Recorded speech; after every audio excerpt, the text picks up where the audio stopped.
Assalamualaikum warahmatullahi wabarakatuh. Salam sejahtera bagi kalian semua pendengar yang budiman. Pada episode kali ini, kami akan menceritakan tentang sejarah asal-usul Candi Prambanan. Candi Prambanan bukan simbol romansa Bandung Bondowoso dan Roro Jonggrang, melainkan tekad Rakai Pikatan untuk menandingi Candi Borobudur. Candi Prambanan adalah bangunan candi bercorak agama Hindu terbesar di Indonesia yang dibangun pada abad ke-9 Masehi.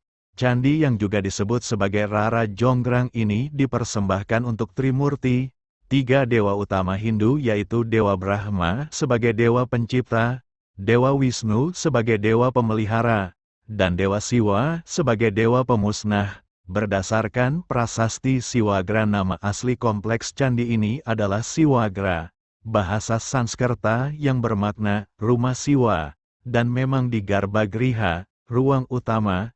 Candi ini bersemayam arca Siwa Mahadewa setinggi 3 meter, dikarenakan aliran Shaiwa yang mengutamakan pemujaan Dewa Siwa di candi ini. Kompleks Percandian Prambanan secara keseluruhan terletak di daerah istimewa Yogyakarta, tetapi pintu administrasinya terletak di Jawa Tengah. Hal ini yang membuat Candi Prambanan terletak di dua tempat, yakni di Desa Bokoharjo, Prambanan, Kabupaten Sleman, Daerah Istimewa Yogyakarta, dan di Telogo, Prambanan, Kabupaten Klaten, Jawa Tengah, atau kurang lebih 17 km timur laut dari kota Yogyakarta, 50 km barat daya dari kota Surakarta, dan 120 km selatan dari kota Semarang. Persis di perbatasan antara daerah istimewa Yogyakarta dan Jawa Tengah, candi ini adalah termasuk situs warisan dunia UNESCO, candi Hindu terbesar di Indonesia, sekaligus salah satu candi terindah di Asia Tenggara. Arsitektur bangunan ini berbentuk tinggi dan ramping sesuai dengan arsitektur Hindu pada umumnya, dengan Candi Siwa sebagai candi utama memiliki ketinggian mencapai 47 meter menjulang di tengah kompleks gugusan candi-candi yang lebih kecil. Sebagai salah satu candi termegah di Asia Tenggara, Candi Prambanan menjadi daya tarik kunjungan wisatawan dari seluruh dunia. Menurut prasasti Siwagra, candi ini mulai dibangun pada sekitar tahun 850 Masehi oleh Rakai Pikatan, dan terus dikembangkan dan diperluas oleh Balitung Mahasambu pada masa Kerajaan Medang Mataram. Masyarakat sekitar candi sudah mengetahui keberadaan candi ini, akan tetapi mereka tidak tahu latar belakang sejarah sesungguhnya, siapakah raja dan kerajaan apa yang telah membangun monumen ini. Sebagai hasil imajinasi, rakyat setempat menciptakan dongeng lokal atau dongeng rakyat untuk menjelaskan asal mula keberadaan candi-candi ini, diwarnai dengan kisah fantastis mengenai raja raksasa, ribuan candi yang dibangun oleh makhluk halus jin dan dedemit hanya dalam tempo 1 malam, serta putri cantik yang dikutuk menjadi arca. Legenda mengenai Candi Prambanan dikenal sebagai kisah Rara Jonggrang.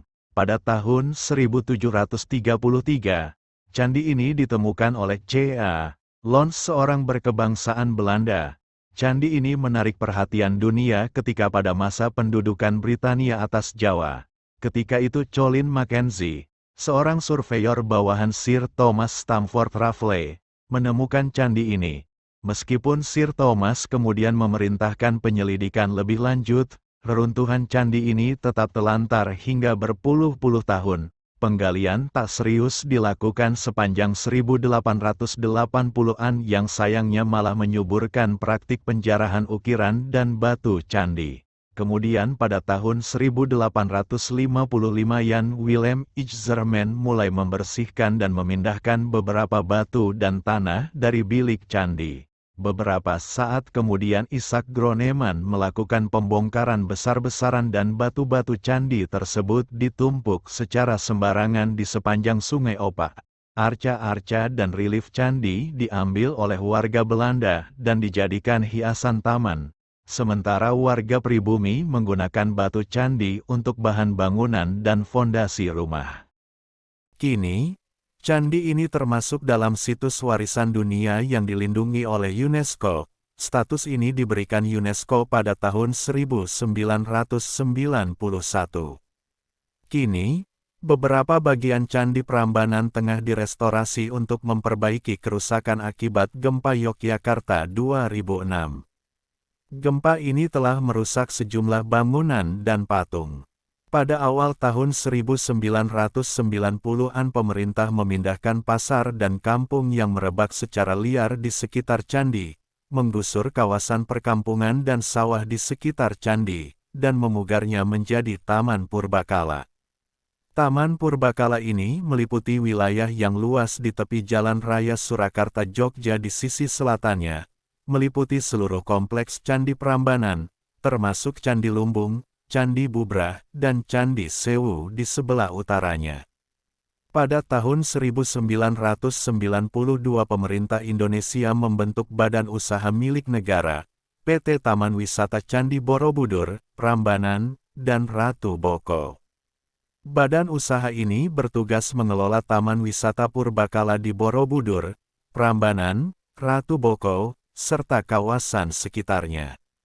Prambanan adalah salah satu daya tarik wisata terkenal di Indonesia yang banyak dikunjungi wisatawan dalam negeri ataupun wisatawan mancanegara. Tepat di seberang Sungai Opa dibangun kompleks panggung dan gedung pertunjukan Trimurti yang secara rutin menggelar pertunjukan sendra tari Ramayana. Panggung terbuka Trimurti tepat terletak di seberang candi di tepi barat Sungai Opa dengan latar belakang Candi Prambanan yang disoroti cahaya lampu. Panggung terbuka ini hanya digunakan pada musim kemarau, sedangkan pada musim penghujan, pertunjukan dipindahkan di panggung tertutup. Tari Jawa Wayang Orang Ramayana ini adalah tradisi adiluhung Keraton Jawa yang telah berusia ratusan tahun. Biasanya dipertunjukkan di keraton dan mulai dipertunjukkan di Prambanan pada saat bulan purnama sejak tahun 1960-an. Sejak saat itu Prambanan telah menjadi daya tarik wisata budaya dan purbakala utama di Indonesia. Setelah pemugaran besar-besaran tahun 1990-an, Prambanan juga kembali menjadi pusat ibadah agama Hindu di Jawa. Kebangkitan kembali nilai keagamaan Prambanan adalah karena terdapat cukup banyak masyarakat penganut Hindu, baik pendatang dari Bali atau warga Jawa yang kembali menganut Hindu yang bermukim di Yogyakarta, Klaten dan sekitarnya. Tiap tahun warga Hindu dari Provinsi Jawa Tengah dan Yogyakarta berkumpul di Candi Prambanan untuk menggelar upacara pada hari suci Galungan, Tawur Kesanga, dan Nyepi. Pintu masuk ke kompleks bangunan ini terdapat di keempat arah penjuru mata angin, akan tetapi arah hadap bangunan ini adalah ke arah timur, maka pintu masuk utama candi ini adalah gerbang timur. Kompleks Candi Prambanan terdiri dari 3 Candi Trimurti, Candi Siwa, Wisnu, dan Brahma. 3 Candi Wahana, Candi Nandi, Garuda, dan Angsa. 2 Candi Apit, terletak antara barisan candi-candi Trimurti dan candi-candi Wahana di sisi utara dan selatan. 4 Candi Kelir, terletak di 4 penjuru mata angin tepat di balik pintu masuk halaman dalam atau zona inti. 4 Candi Patok, terletak di 4 sudut halaman dalam atau zona inti. 224 Candi Perwara, tersusun dalam 4 barisan konsentris dengan jumlah candi dari barisan terdalam hingga terluar, 44, 52, 60, dan 68. Maka terdapat total 240 candi di kompleks Prambanan. Aslinya terdapat 240 candi besar dan kecil di kompleks Candi Prambanan. Tetapi kini hanya tersisa 18 candi, yaitu 8 candi utama dan 8 candi kecil di zona inti serta 2 candi perwara. Banyak candi perwara yang belum dipugar, dari 224 candi perwara hanya 2 yang sudah dipugar, yang tersisa hanya tumpukan batu yang berserakan. Kompleks Candi Prambanan terdiri atas 3 zona, pertama adalah zona luar, kedua adalah zona tengah yang terdiri atas ratusan candi, ketiga adalah zona dalam yang merupakan zona tersuci tempat 8 candi utama dan 8 kuil kecil. Terima kasih telah mendengarkan cerita sejarah yang telah kami sajikan ini. Untuk mendukung perkembangan channel ini, maka Anda semua selaku pendengar yang budiman bisa berpartisipasi dengan cara menyalakan lonceng dari channel kami dengan meninggalkan komen, like, dan subscribe serta dapat membagikan konten kami di platform yang Anda inginkan. Terima kasih. Wassalamualaikum warahmatullahi wabarakatuh.